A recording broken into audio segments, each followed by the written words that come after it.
All right. Yo, what's good? Welcome to the 20th episode of the SlashMMR podcast. And, it's actually a couple of days delayed this time. I usually drop it on the first Saturday of the month, but I had to delay it a little bit due to me being very sick, right? I've never been this sick in my life before.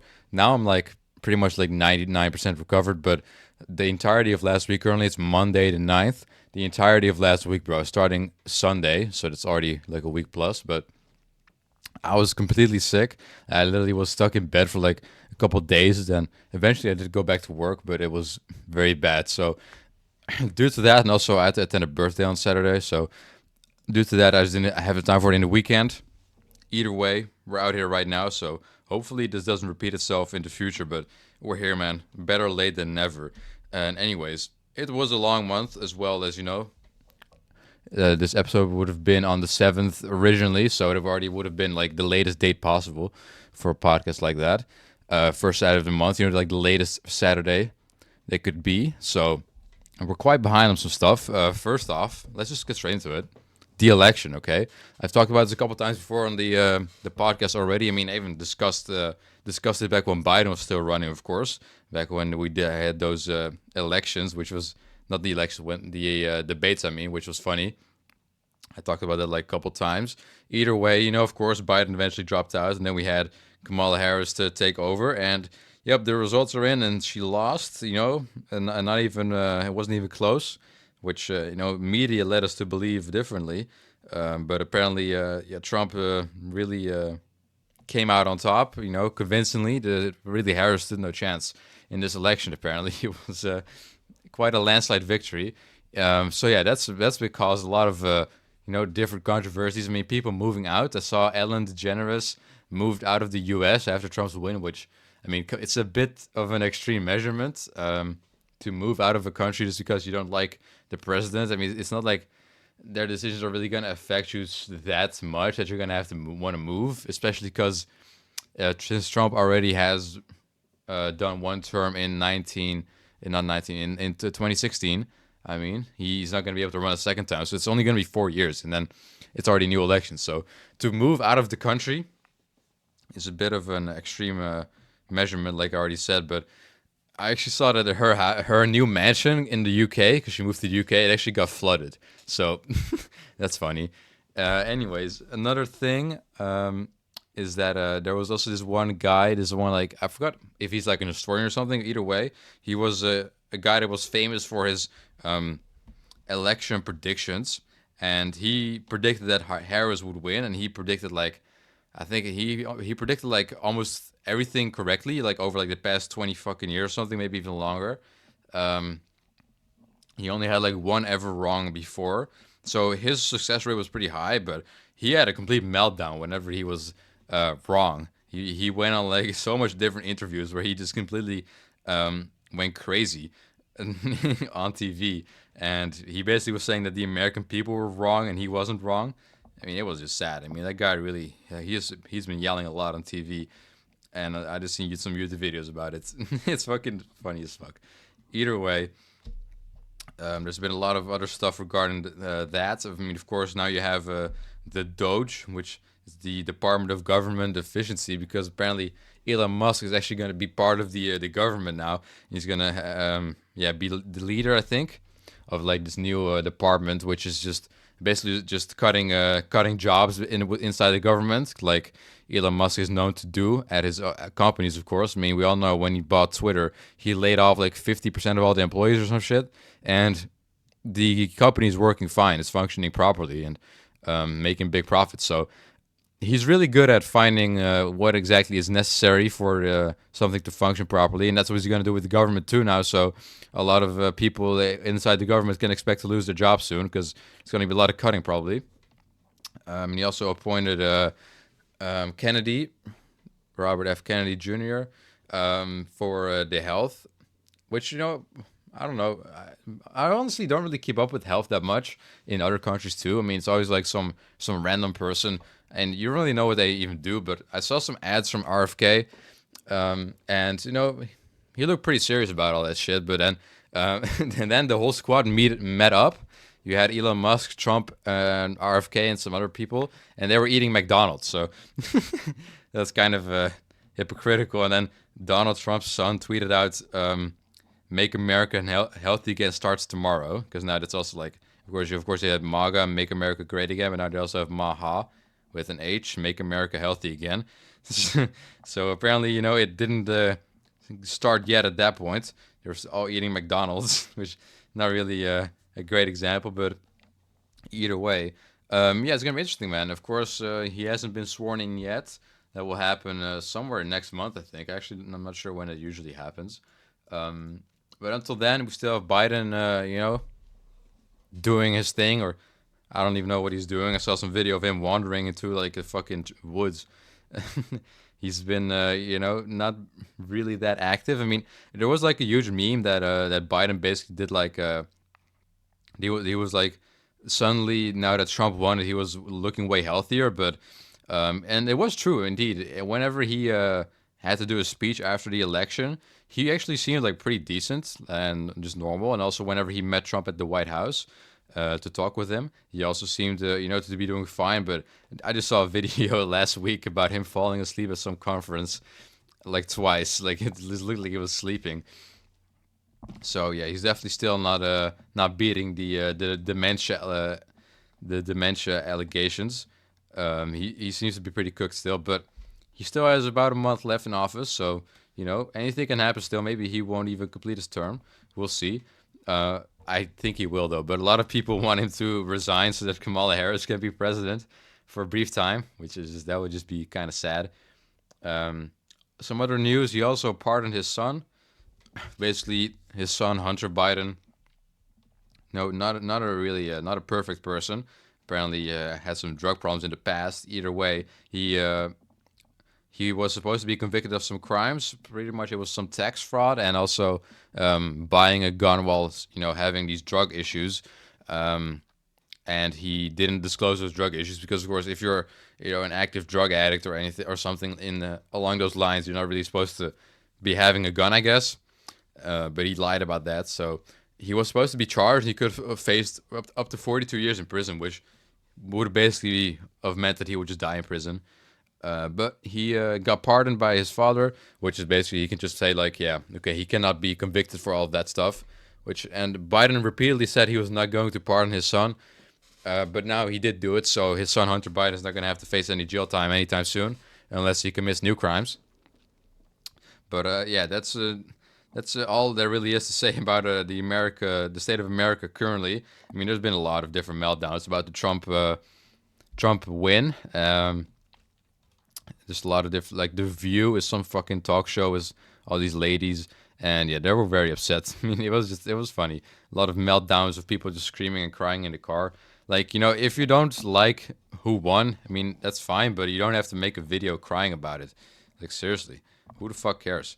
And also, there's this new 4B movement, which, I mean, if you know, you know. I'm not even going to get into it, but it's very stupid. Anyways, next thing I want to discuss, man, the Jake Paul versus Mike Tyson fight, or Mike Tyson versus Jake Paul, actually. I don't know the official name of it, but it finally went down. Everyone waited months because it was supposed to happen in like July or something. I mean, I've spoken about this as well like many times over the past 2 months. And it finally happened a couple weeks ago. And Jake Paul won. Spoiler alert if you haven't seen it yet. It was live streamed on Netflix. And I mean, apparently it was very, very poor quality, okay? Like, super bad. I actually was supposed to watch it. Actually, I installed Netflix on my iPad again, finally, after years, just to fucking watch this. And it went down at like 5 a.m. for me, okay? So, obviously not really in the optimal time. But I didn't really want to watch it because, of course, it is, after all, still Mike Tyson, of course. And to see one of the greatest boxers of all time still lay down one more professional match, even if he's 58, facing a 28-year-old or 27, I think it was 27, Jake Paul. It's still something I didn't really want to miss, but so I installed Netflix again, but apparently, for some stupid fucking reason, I had to update my iPad before I could watch Netflix, okay? Like, I was still on iOS 16. Apparently, right now, everything's already on iOS 18. I'm not fully up to date again, but I wasn't at the time, because I always just select, like, yeah, just update overnight, but then it never ever updates. Like, it just never does that. So I was just like, okay, well, that shouldn't be an issue, but, like, for some reason, I couldn't watch Netflix on iOS 16, which makes no sense at all why that would be a thing. But anyways, I had to update my iPad first, so I was like, all right, sure, fuck it. But that took like fucking like 45 minutes, and in that time I just fell asleep, and I woke up at like fucking 6 a.m. or something. And right as I woke up, the fight ended. So I had missed the fight by like an hour. It started like an hour before I woke up. So I did instantly watch the replay. So I was there, but yeah, due to some fucking dumbass shit, like why would I need to update my iPad to watch Netflix? Like who the fuck made it up? Anyways, yeah, my thoughts on it. Honestly, bro, I don't know. People were expecting too much. I mean, and there's still people that are convinced that Mike Tyson held back, um, so Jay could win. And I mean, there's a lot of people. Of course, it was a Netflix live stream. A lot of people are speculating that, of course, there was something with the contract. That the contract was there's something in the contract that would say that no knockouts allowed or something. And people think that Mike had to hold back according to the contract. But I mean, that man is 58. Okay, like seriously. He had him in the first two rounds. I'm not gonna lie, Mike Tyson. I think that they did 8 rounds total. I'm pretty sure he did go to full eight, which of course is impressive. He was 58, but it was just poor. Or it was a very poor fight. But Mike Tyson actually did do well in the first 2 rounds. Okay, I'd say the first 2 rounds were worth watching. After that, it just became sad. But you also just had in the first 2 rounds, you also had like Jake like really running a lot. Which I mean, bro, Mike Tyson is 58. Okay, why are you running away from a 58-year-old? I was kind of mad at that. I was like, because he was gonna just wear Mike Tyson out and make him tired. But like, why? He's 58. Just come on, just fight. But a few punches were thrown. Mike definitely took a few punches as well. To his face. And he stood still. He just he took it like a champ. Of course, nearly 60 years old. But he did lose. Yeah, pretty badly. I mean, after the first 2 rounds, there really was nothing going on anymore. Like Mike, I feel like he performed better in the first 2 rounds than Jake. So I was actually having a little bit of hope when I was watching it. Like, damn, okay, what's up with this? It's actually going to be a decent matchup, but yeah, no, the other 6 rounds, Jake completely destroyed him. Like he barely threw any punches after the second round. It was a tragedy, but what are you going to do about it? So eventually Drake did win, of course. I mean, right now already no one even talks about it anymore. The only thing that I heard at the day that it happened was just more people complaining about how poor the quality was because, of course, I mean, I'm not sure how much people actually watched, but there was millions, okay, like a lot of millions of people hopping on Netflix. I'm pretty sure it was even multiple 100 million people. But either way, a lot of people hopped on Netflix, of course, and apparently the site really couldn't handle it. So what I've heard was it just lagged a lot, like it kept buffering, and it was just a lot of low quality too. So I was watching the replay right after it, so I didn't have any issues with that. It was perfectly fine for me. But yeah, I did miss that experience just because of a fucking update, which makes no sense. But Mike Tyson said he might not be done though. Okay, he said it might not be the end of Mike Tyson. He said he might want to fight again if the price is right. Of course, I mean he does it for the money, man. That's all you gotta know. He definitely did not go into this with any like crazy intent, but still, of course, they just hype it up for months, just to get the viewers going and raise the money. But I think maybe Mike knew himself didn't have it in him because he wasn't really disappointed either, though. Like he was pretty proud of himself for making it to the full 8 rounds, but yeah, he got absolutely destroyed. Sadly enough. Anyways. The next topic, man, we got to talk about Drake versus Kendrick Lamar, okay? I mean, I know it's December, but it's still ongoing, okay? Now, I mean, there's nothing really going on anymore. I mean, Kendrick Lamar just dropped his album, GNX, earlier this month, in November. But Drake has actually sued Kendrick Lamar, like 2 weeks ago. He claims that Universal Music Group and Spotify manipulated the market to artificially inflate Kendrick Lamar's diss track "Not Like Us." Okay, so the song "Not Like Us," which is, by the way, right now sitting at almost a trillion or a billion. I mean, a trillion is a lot. A billion streams already. It's currently, let me see, 943 million, which is a lot. And Drake is just accusing UMG, aka Universal Music Group, the label, to artificially inflate the diss track, Not Like Us, which of course was against Drake, calling him a pedophile and some other stuff, which of course, I mean, if you think that that's being, pushed to people, then you're probably not going to be happy about that.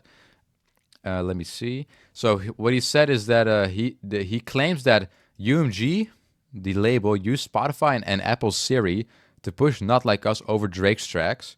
Employees perceived as loyal to Drake were allegedly fired as part of an effort to cover up UMG's actions. UMG paid influencers and radio stations to boost Lamar's song without disclosure. A whistleblower revealed Boss generated 30 million early streams for Not Like Us. Drake is accusing UMG and Spotify of violating the Racketeer Influence and Corrupt Organizations Act, RICO, as well as the NY Deceptive Business Act and the NY False Advertising Act. So this really just came out of nowhere. I mean, the beef really just was over. No one was really talking about it anymore. And then Drake suddenly dropped this lawsuit, which, featured a lot of different things.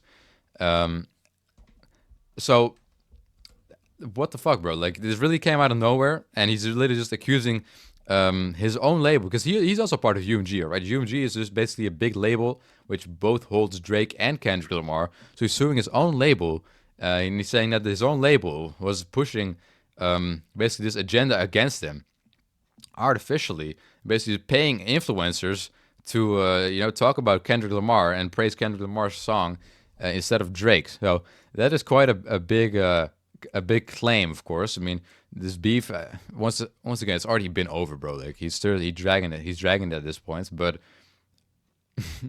one person also mentioned, he sued him for a lot of different things, but not defamation. Which, of course, Kendrick Lamar called him a pedophile in that song.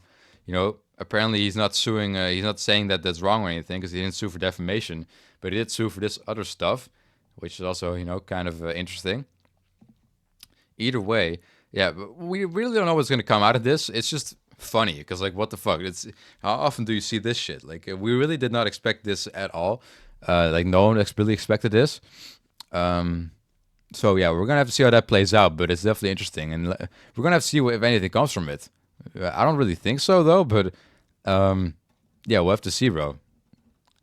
Let me see, and that's basically it for that situation. I mean, just a silly ass lawsuit. What's also funny is that he also mentioned a couple accounts in his lawsuit. I mean, I don't know if he wrote it himself. Probably not. He probably got some law to do it, but some law firm. But one of the accounts that he mentioned was NFR Podcast, which are some YouTubers that I'm subscribed to. There's two guys, and they were actually it's just a small channel, bro. They have like 200K subs, but now they're in the lawsuit too. And Drake even follows them because they're Canadian, and Drake's actually like following them on Instagram. But he fucking sued them. Basically, they were in the lawsuit, and he claims that UMG, I think it was UMG that paid them to advertise Kendrick Lamar's song because they made a couple. They're a big hip hop account, okay? Like they make a lot of news about hip hop, and they basically just whenever Not Like Us broke another record or something, they would just make a tweet about it, like, oh wow, Not Like Us made another passed another record, making more history, etc., etc. Like, and Drake is just saying that they were paid to do that, which is just ridiculous. I mean, we really have to see whatever comes from this, if there's ever any update, because I haven't really heard anything about this since it first came out, that news. But yeah, I mean, NFR Podcast also posts a lot about Drake, all right? Like, they just post about everything hip-hop relevant. So this is definitely just outrageous. So once again, we're going to see what comes from it. But it was really funny to see the boys' NFR Podcast that I frequently watch be mentioned in there. It was just stupid. Anyways, my next topic, I want to talk about Jaguar. Maybe one of the worst rebrands in the history. Like, what the fuck? They changed their logo, of course. Jaguar has had that iconic logo with like the literal jaguar thing, like when they jump, right? They're like a jaguar jumping, and then the name in like a cool font underneath it. Either way, they changed it, and it looks awful, bro. Like, they basically just modernized the logo quite a bit. Like, they removed the whole tiger. I mean, not the tiger, the jaguar. They removed the whole jaguar aspect, and they also changed the font. Of course, their font was a bit more bold. Now it's very modernized and like very round, and it's literally just Jaguar now. Like, just the name Jaguar as as a logo, which is boring, bro. It's boring, and their old logo was way cooler, of course. I mean, you had the iconic Jaguar jumping, but now is I mean, I'm gonna assume most people have already seen it, but it's diabolical, bro. Like it's actually just ugly, you know. Like Jaguar, honestly, I thought it was one of the nicest cars, but now they also dropped some very strange cars. Okay, like they dropped like these two new cars, which I mean it's the same car, but they made one version which was like pink or something, and one that was like really blue, and it looks very weird. Like they made a new brand new design, and it just looks fucked up. Like the shape is fucked. A lot of people just say that it is a worse version of the what's it called, the Tesla, but then that one model, I forgot what it's called, bro. The Cybertruck, yeah, the Cybertruck. People just say it's like a very bad version of a Cybertruck, which I kind of agree. I mean, it's terrible, bro. Like they literally announced this, and it's also just bright pink and bright blue, the two colors. I'm pretty sure. That's all I saw for now. Yeah, it's a very fucked up front as well. It's like really looks kind of really squarey. Like it looks futuristic, but then the bad kind of futuristic. Like it is not pretty. Like the back and the front are trash. Like the whole car shape. So yeah, this is definitely a huge downfall from Jaguar. They went from I'm pretty sure they're already like changing it or something, because it's very controversial. This whole rebrand, you know, first the awful logo change and now this awful car. Like I don't know what the fuck they're doing, but people are not happy about it either way. Now, next thing I want to discuss is Spotify Wrapped, right? Because it actually dropped a couple days ago. Pretty sure it was actually last week Wednesday. Yeah, that would have been on the fourth. Yeah, people were waiting, man, because usually they drop it quite a bit earlier, but this year they came a bit later than usual. But I just want to go over my stats real quick, because I listen to Spotify quite a bit, of course, and I actually got let me see, like 206,000 minutes. Okay, and my top artist was Lil B, then the Beatles, Bones, Kanye West, and Paul McCartney. So quite a bit of variety there. But yeah, 206,000 minutes. I would have expected a little less. But I actually, I have a bad habit of falling asleep with music on. Like I always just randomly fall asleep at any given point, and I usually always listen to music before I go to sleep. So it's just like that. Like I wake up and my shit is still playing. Like I still have music playing next to me the whole fucking night. So it doesn't happen every night, but it happens. It happened in the beginning of the year quite a bit. Now not that often anymore, but that's why I got quite a bit of minutes. I would have definitely hit below 200K if it wasn't for that, because there's definitely been quite a few nights where that happened. Which is why I personally use this site last.fm to track my music listening, because here I can also just manually remove this. They call it Scrabble. So whenever you listen to a song, it's one Scrabble per listen, and you can just manually delete those. So every time I wake up, I always just go back to my last FM, and I just delete all the fucking Scrabbles, all the plays that I got while I was asleep. So it's a bit more accurate over there, but it's still similar things. I was actually surprised that Johnny Cash didn't make it to my top five, because I listened to a lot of Johnny Cash this year.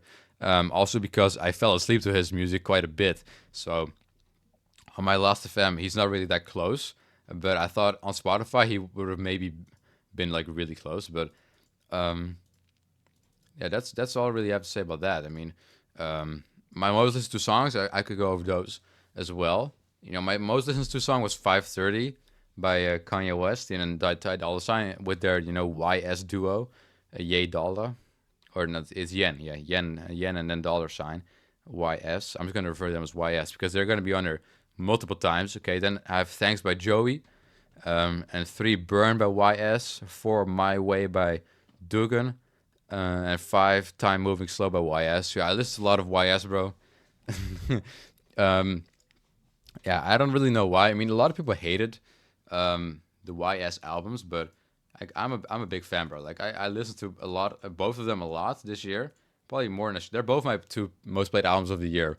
Yeah, so I probably listened to them more than I should have. But yeah, 530, bro. I played this shit way too much. That song 530. It's off Vultures 2 by YS, and I got like had like 687 plays on it or something. So I might have been like the most the person to play that song the most. and as well as for burn, yeah, that's to burn like 340 times. Um, but yeah, the funny thing is that 530 also it dropped in August, bro. So I only had like a few months with it, and I already listened to it that much. Damn. But yeah, definitely always a fun time of the year. Spotify Wrapped. I was definitely not expecting myself to be above 200,000 minutes, but all those nights with it accidentally on, I guess pushed me over the edge because nowadays, of course, I have a job, so I listen way less. I used to have way more time to listen to music. I would listen to music constantly.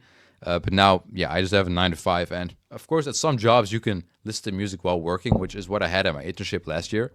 And last year I got right below 200K. I was on like 186 or like 190K. I'm not even sure. Um, but yeah, no, right now definitely did crush that 200K.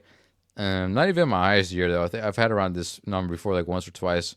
Um, but yeah, we're gonna have to wait a whole nother year before we get 2025 again. But it's always a fun time of the year though. But they do kind of slack with it though. Like honestly, it was more exciting a couple years ago. Like this one was pretty bad. Like you didn't even get anything from genres or anything. Like it was pretty basic. You did get some like weird evolution card as well, where it would just tell you like, oh, in this month you listen to that sort of music, and this month you listen to that sort of music.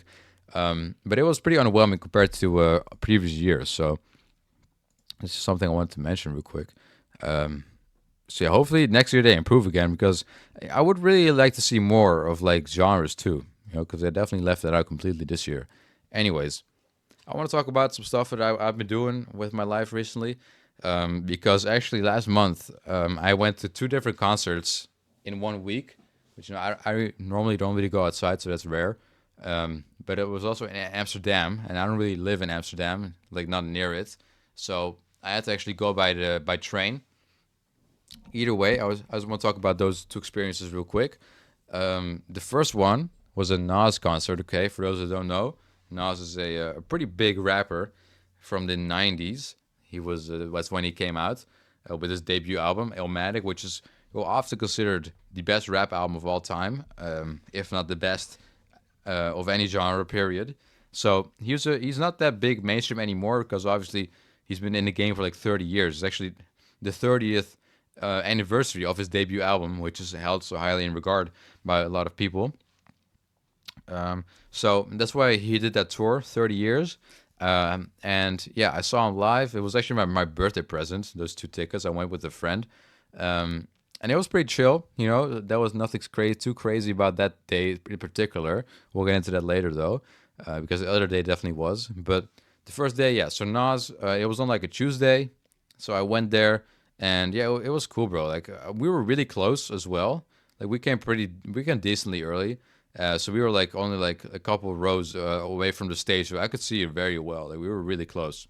And at some point, he also started signing stuff. Apparently, Nas always does this at his shows. He like just puts it on hold for a bit, and then he goes to sign a bunch of like vinyls and shit. And actually, some people threw their shirts on stage for him to sign that and he actually did do a couple of them. And I wish I did that too because I actually bought merch at the show. I got a very cool T-shirt now from it, long sleeve. But yeah, I put it away in the locker. But then some people were throwing their merch on stage and actually signed signed a few of them. So I could have low-key done that, bro. Like I really could have just held my T-shirt with me and just throw it on stage whenever he was doing the signing.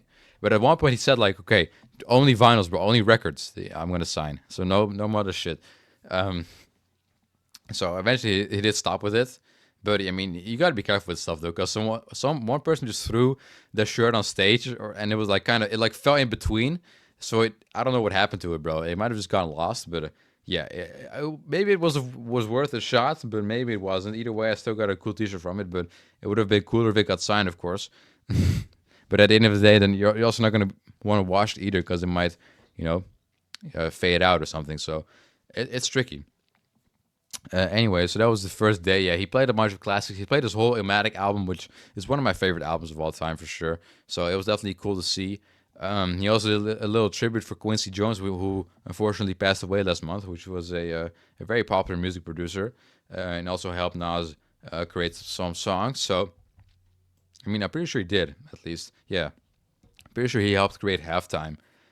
Or it ain't hard to tell. Either one of those. That's pretty sure that's what he said during the show. So it was really an experience, man. It was really cool. So that was the first day, and that was on Tuesday. And I don't know if y'all been following the news, but the day after that in Amsterdam, that would have been the Wednesday then, or the Thursday.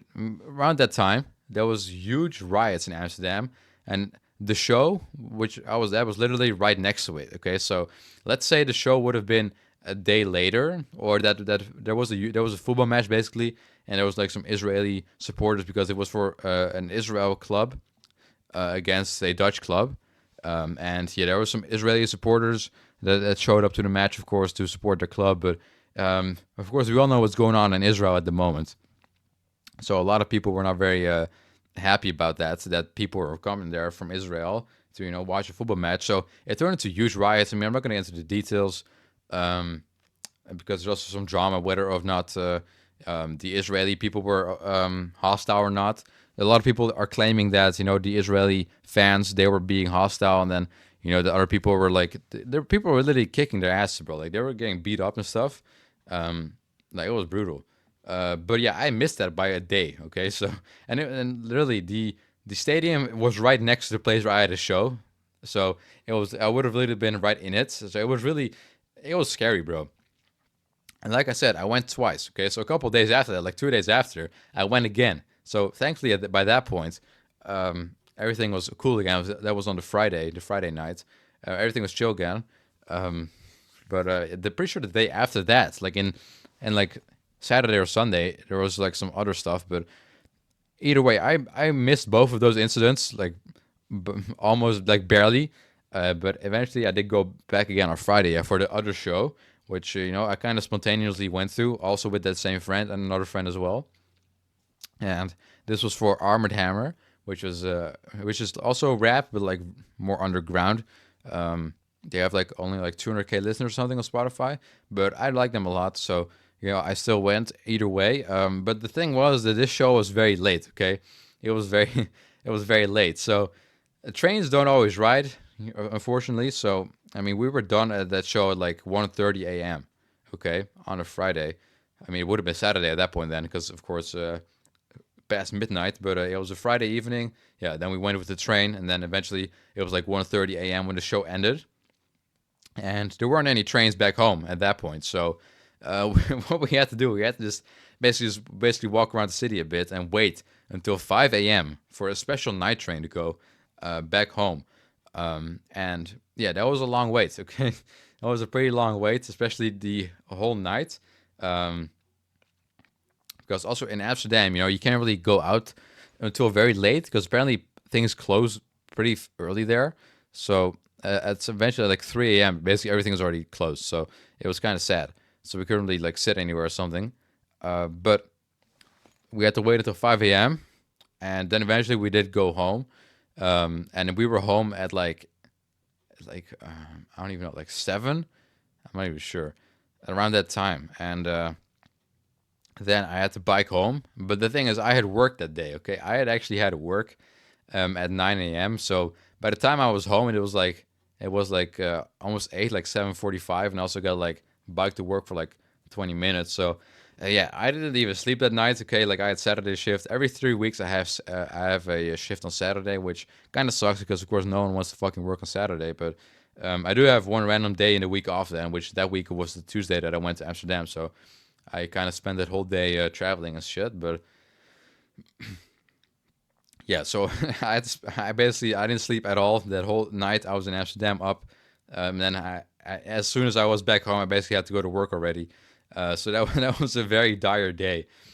Um, and yeah, I mean, I can tell something about the show too. I mean, the show was very low key, of course. With Nas, it was a bigger audience, of course, because he's not that popular anymore, but he's still popular, right? So he still had like there was probably like a couple of thousand people in there. I'm not even sure what it sold, but it was packed. Okay, it was packed. It was a really big hall, really big room. But the other one, the Armored Hammer show on the Friday, that was very not so crowded. Okay, like it was very small. It was just very chill. And yeah, I mean, Honestly, bro, I didn't have any trouble with it. It was really nice because we were standing at the back actually, but we were like almost as close as we were when we were with Nas. And I just told you, I was like five rows away from Nas, and it was very cool. We were very up close, but we had that same kind of feeling with Armored Hammer, but when we were standing all the way at the back. So we couldn't go any further back, but we still felt like we were close. So definitely very cool. A small area. And they also did like they were also signing vinyls too, but only afterwards. So they were selling them, and then you could purchase one, and then later they would sign them for you as well. Um, so that was cool. I would have maybe wanted to buy one, but I actually missed out because I didn't have PayPal at the time. Okay, so you could only purchase with PayPal or cash, and I didn't have any PayPal, so it kind of ended there. But I did talk to them. Okay, like Billy Woods is one of the people in the group. It's a duo between Billy Woods and Elucid, and I actually managed to speak to him, like because I did go up to the thing and I wanted to buy a vinyl, and I was like, what payment methods do you have? And he was basically saying like, ah man, you can only do your PayPal or cash, and I was like, man, I don't have any PayPal or cash with me, so. Yeah, it basically ended there, but I did speak to him for like 10 seconds, so that was a cool experience because I mean Billy Woods really is an underground legend too, so it was pretty cool. Anyway, so eventually we did have to dip at like 1:30 because actually the show was supposed to start way earlier, but there was massive delay for some reason. So that also was fun. Um, so eventually we did get out of there, and we found after a lot of walking, we found a place to sit and have a drink. Um, the problem was one of my friends at the time, now he is 18, but at the time he wasn't 18 yet. He just had his birthday like a week ago. So at one point we finally found something, a place to go, but we got ID checked, so he couldn't go in. So that was kind of tragic. So we had to find a different place where they didn't ID check, and eventually we found a place where they didn't check us. So we sat there for a little, but then eventually it closed at like 3 a.m. So it took a while to actually find a place, and we couldn't even be there super long because already was closing. Um, so after that, we all went to McDonald's to get some food there, and I mean it was really busy, right? I mean really busy. Like it was completely packed, and we did eventually manage to order some food, but there was also no seats anywhere. Okay, like you couldn't sit in the McDonald's anywhere. You had to take it outside because I mean it was fucking 3 a.m. at that point, like 3:30 or something. Um, and Yeah, so eventually we just sat on like a bus stop. Yeah, like you have like chairs so you could sit on there. So we just sat there and ate a McDonald's there, and we didn't. It was really uncomfortable, but it was pretty good though. So no complaints there. Um, yeah, that was really solid. And then we eventually we did walk back to the station already, just because there was nothing else to do. Like everything was closed. We couldn't really go anywhere. So we already walked back to the station, the train station, to go back home. Prepare ourselves for that. So you did have to wait like another hour there until we could actually go home. But yeah, a very long night, and then I had work all day the next day. So that was not very good. And also on Tuesday when I went to Nas, before that I ate KFC, bro, and I was sick for like 3 weeks. Okay, and I don't know if it's the KFC, if it's a coincidence, but I had the crazy stomach issues for like 3 weeks. Okay, so I am not trusting KFC ever again. I ate KFC once, and literally it's been a month ago at this point. Now I've recovered, but I was really sick from the KFC for like for like 3 weeks, bro. It was actually not even funny, and that was a different type of sick than I am right now. Okay, like last week I didn't have any trouble with that anymore, but I was really like an insane cold. Okay, like an insane cold, but that's a different story, which I already told in the beginning. Not sick anymore now, but yeah, that KFC really fucked me up, bro. I'm not trusting it ever again. Now I probably will try it again at some point. That was the first time I've ever went to KFC, and yeah, I do not recommend it. I'm not gonna go back there again either way. Um, yeah, I mean that's kind of it for that. Anyways, man, last thing I really want to discuss in this episode is the rise of crypto scams. Because, of course, if you guys are familiar with crypto, of course, you have the regular Bitcoin. There's been a lot of random coins, just meme coins, basically, that are getting made, where people fall victim to quite a bit, and they'll like invest into like this worthless coin and then lose all their money. But recently there has been a new website for this basically, which is called Pump.fun, which I don't recommend that you guys go to because you're gonna lose a lot of money if you do invest in there. But yeah, there's basically a website where literally anyone can just easily make a coin. And I mean, they're really making coins for everything now. Like you can just start a live stream there, basically, and once you go live, you can just go live with that coin, and then have people invest in it. This site, like I said, everyone's just getting scammed on it. What people will do, they just make a coin, and whenever they got a few investors, they'll just rug pull it, and that basically just means then they basically take the money from the investors. I'm not exactly sure what it means to be rugged or like rug pulling, what it exactly means. I just know that whenever someone rug pulls, that they basically just take all the money and the people are left with nothing. So that's interesting. Basically, I think they just take all the funds from it, and yeah, they leave the investors with nothing. So on Pump.fun, this basically happens with like every single coin that's launched. Um, so a very interesting site. So one funny example was some kid, literally like a 13-year-old. He made some kind of coin, which I think was called like the Gen Z coin or something, and he basically just scammed. He rugged like 30K, so 30,000 US dollars with that one coin. So yeah, I mean, I don't know how you see a 13-year-old live streaming on that site, with facecam on and stuff, and think like, oh yeah, this is gonna be a good investment. Because I generally don't know if any other people ever make money from this sort of stuff. Because obviously people are trying to get in on a coin early and maybe make some profit if it ever does go big. That's the whole point of that stuff. But yeah, like 99% of the time it doesn't happen. Either you get scammed, the coin gets rugged, or something else happens, which just makes it like have like no value at all. I really don't know what the success rate is here, because I really don't think anyone that invests here ever makes any money from it. Either way, so that kid, literally like 13 years old, he put his middle fingers up to the camera, and he was like, "Thanks for the 30 bands, the $30,000." So he was just trolling the fucking people. And the funny thing is, he came back after that, and he made a new coin called the I'm Sorry coin, which he scammed again. Which he rug pulled 11,000 euros from that or something. I mean dollars, $11,000 from that.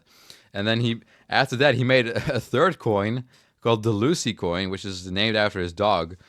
And he also rugged $11,000 from that, something around that area, like over 10,000. So in the end, he made like almost $60,000 in one day just from scamming these people. And of course, it's not very legal. Okay, like this is definitely highly illegal, but no one has really been